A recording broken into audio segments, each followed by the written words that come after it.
Tak pernah sepanjang hayat tak pernah terlibat dengan mati level. Kosong, zero. Ada tak orang dalam ni yang mati level hebat-hebat? Biasa terlibat lah dengan mati level ada. Macam cikgu saya kita kat dia pergi kat luar tadi tengok banyak dia punya piala-piala anugerah kan. Hebat orang dia. Ada tak? Macam Bonda pun antara juga kan. Yang dia ada pernah masuk mati level.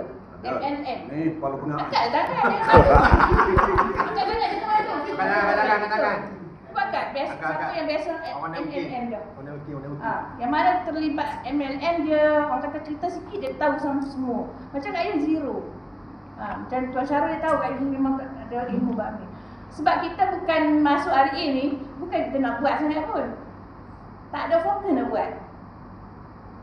Sebab anak sakit kan. Sebab tu Kak Ayu masuk. Kak Ayu kena hari A 3 tahun dah tapi tak masuk hari A lagi. Kena dulu 3 tahun. Tapi tak masuk. Egonya kita. Sebab kita tak minat. Mati level bagi kita adalah satu macam nipu lah. Makan duit orang. Ingat zaman dulu Pak Mantelo.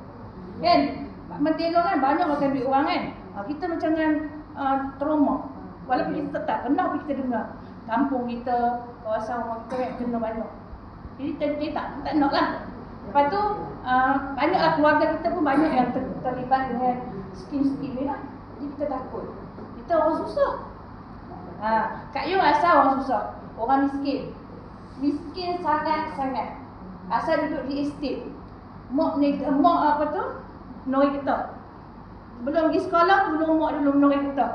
Pergi sekolah tu susu getah dah habis melekat di muka-muka. Susah kan? Sebab tu kat kita, kalau Kak Yu susah, ni susah, Kak Yu tak pelik. Tak pelik sikit habuk. Contoh orang kata kan, tak ada duit tangan. Tak pelik. Sebab kita beranak dalam syaf. Sebab tu tak pelik. Tapi Kak Yu kata, ya Allah, anda kata nak bagi aku senang, jangan bagi aku lupa. Dia tak sih. Sebab kita tak sih, dengan duit kita jatuh. Okey? Sebenarnya yang boleh Kak Yu terlibat dengan hari ini sebab anak sakit. Tu saja.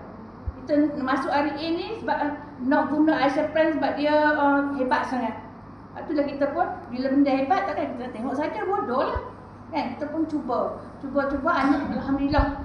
Dua-dua orang anak alhamdulillah. Lepas tu mak mentua pula pendarahan usus.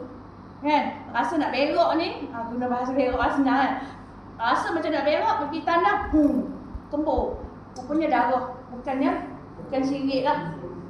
Darah ketul hidup ni, Kak Yu handle ni benda tu. Boleh tengok